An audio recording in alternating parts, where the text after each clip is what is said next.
Dear students, so your journey starts from first session to today we move on to 12th session. So in this session we have to learn about the jumping statements. Here that jumping statements are exit function, break, continue and pause statements. Okay, now here exit function, normally here a script normally exit or interpreter reaches end of the file, can also call exit explicitly with the built-in exit function defined in site.py, works only if statement modulo imported, right? So here the syntax of that if statement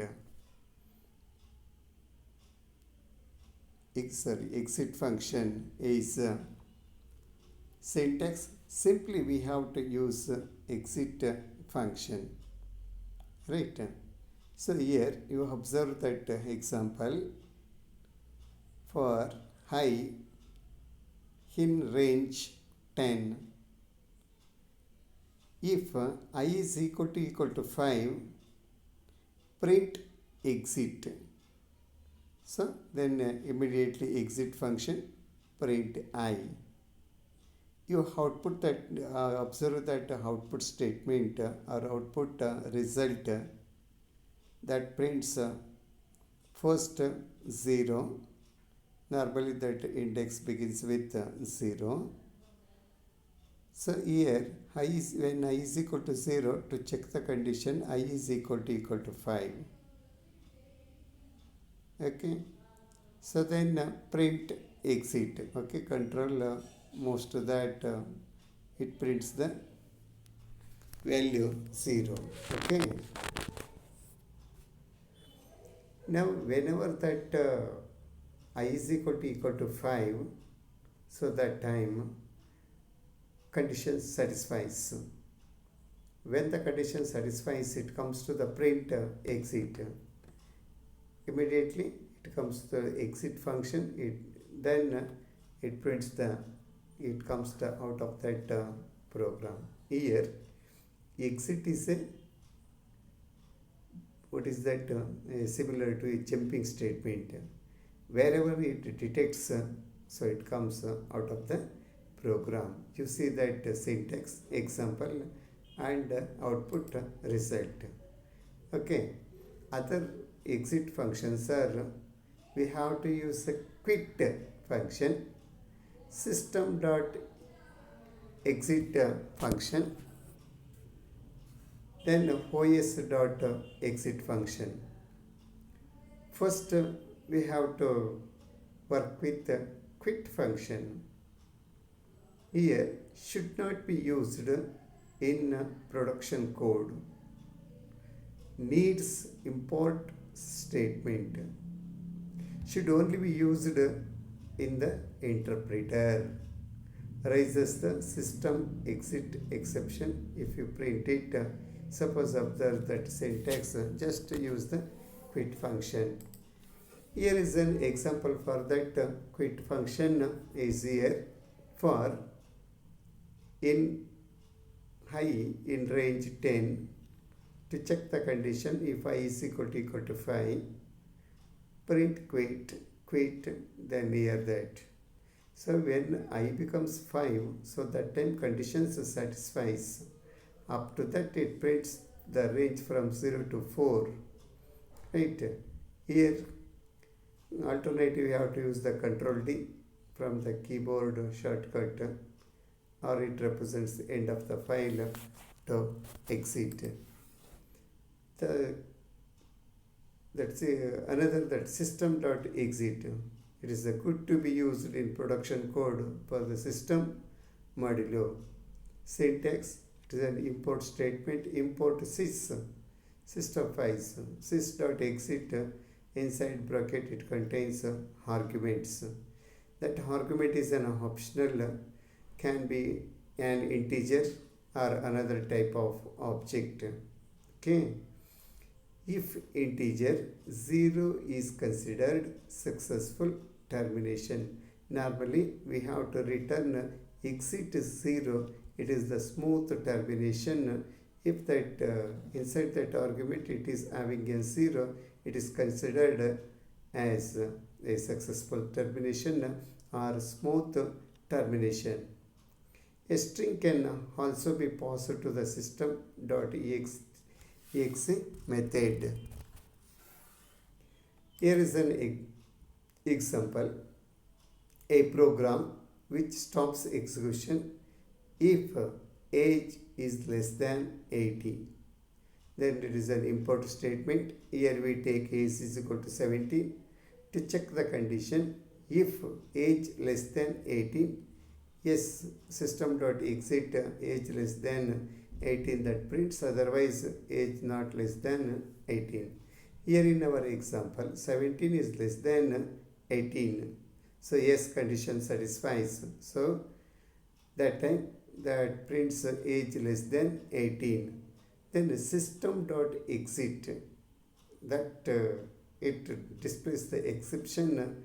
An exception has occurred. Use %tb to see the full traceback, like that.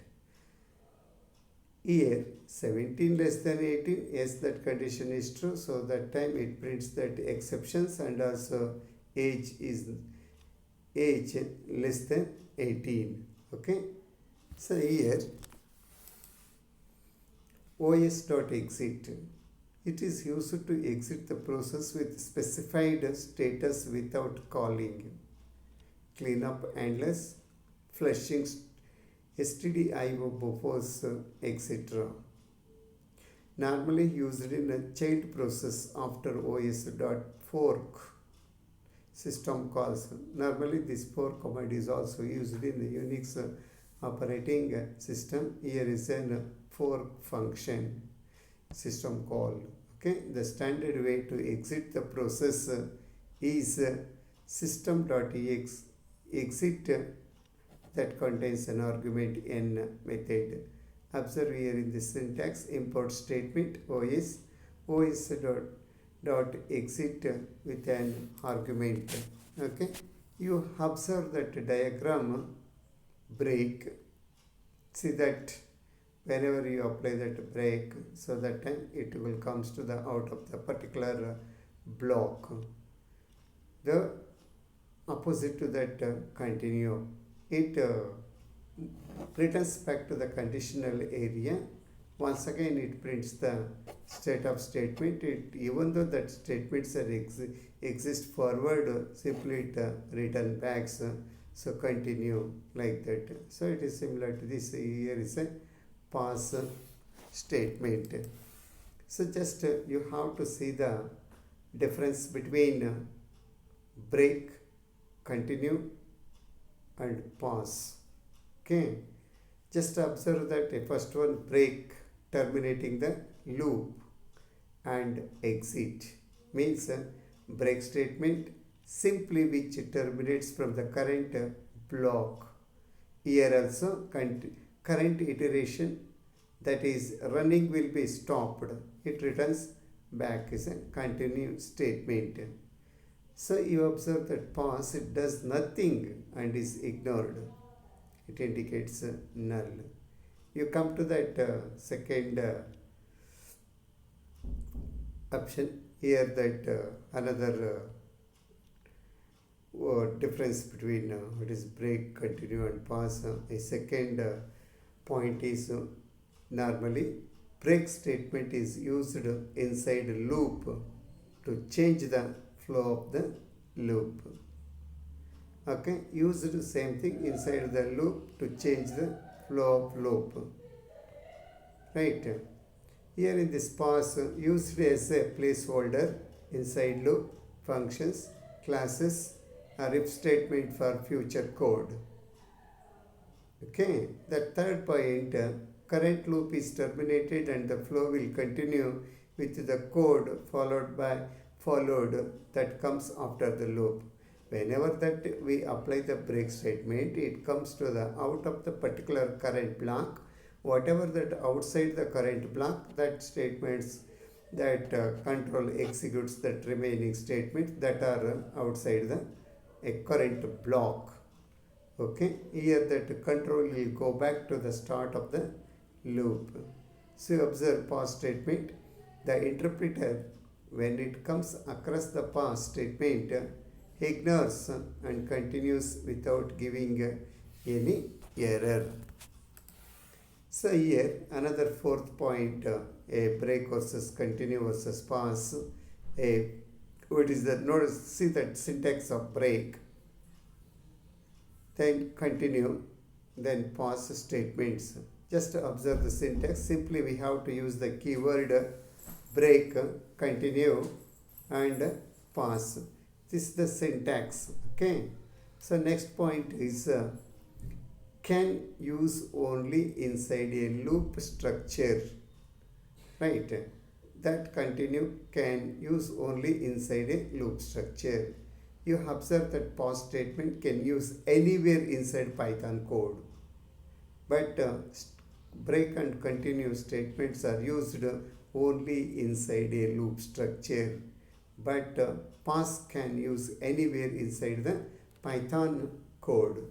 So all these are language statements. Either in the other languages also same, you have to use the break, continue, and pause. They are the language statements, means they are executable statements. Right. Here you observe that example. Here in this, by using what happens when we use the break statement. Here is the range I in range 1, 11. 1 is an initial value, 11 is the final value. That loop repeats from between 1 and 11, from 1 to 11. Here is the condition if I is equal to 5. When that condition satisfies, then that control will comes out of that loop block. First time I is equal to 1. So here 1 is equal to 5. So it is a false. So then it prints the print statement.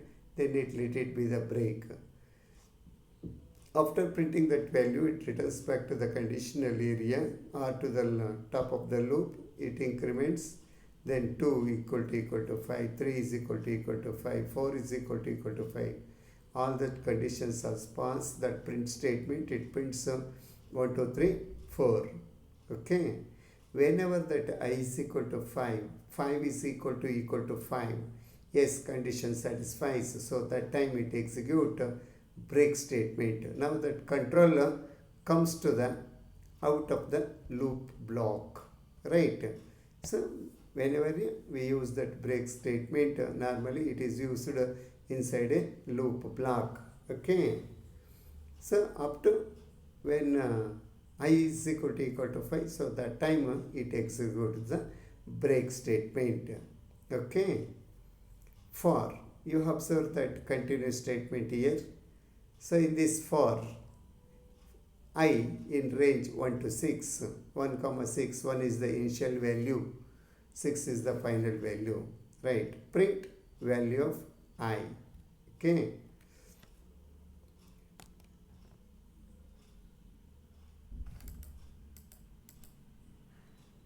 Here you observe that output result in by applying that what is that continue statement. For I in range 1, 6, print value of I. Then it is next, if I is equal to 4, continue. Then it returns back to the loop, top of the loop, print second line. Then third line, then print simply a line. You observe that first iteration value of I is 1, then it prints the value I. Then second line, third line as it is, that prints that output result, and also it prints a separator line. Okay, when I becomes 2, so that time I becomes 2, it prints then second line, third line, then separator. Then it increments, I becomes 3, so that time also print second line, third line, separator line. When I becomes 4, so that time condition satisfies. When the condition satisfies, it simply return back. So that time you see that value of I is 4, value of I is 5. So then in that second line, then third line. So simply control returns back, update the loop control variable. When I becomes 5, so that time value of I4 condition satisfies, continue statement, it send back the control to the top of the loop. So then that time I becomes 5, so that condition is false, then control comes to out of that loop block, print second line, then third line, and also it prints the separator line. Okay, so you observe here in this what is that by using pause statement. If true, it is a boolean value, pause, else print on. Okay, definition, it is a method, my function, just it is a pause. Okay, so here in this case, that output result you have to observe the class student, it prints pass. Okay, so we come to the end of this session. Arrays, we learned in this session is a conditional statements. Inside that conditional statement, a exit function. Okay, normally whenever you apply that exit function, normally that control comes out of the program. Here is a break statement. Normally break, continue are used inside the loops. Wherever that detects a break statement, so that time control will comes to the out of the particular block or current block. Similar to that, whenever you use the continue statements, so that time it sends the controls to the top of the loop. Then once again it check that condition. When that condition is false, it comes to the here also comes to the out of the current loop block, right? So here also it is a pause statement is also used in a Python program. Thank you guys. It is the simple statements. Normally all these statements are also used in C language, C++ language, even in the Java also. Okay. Normally we say that these statements are jumping statements, means control moves from one part of the program to the another part of the program. Because of that, these jumping statements are used, or conditional statements are used inside the Python program. So it is very useful statements. Whenever that prints an abnormal values, so that time it control smoothly comes out of that particular blocks. So wherever you will need these statements, we have to use this statement inside the Python program. Okay guys, thank you. It is a simple concept normally used in almost in all programming languages. I think you understand these statements clearly. I thank you one and all.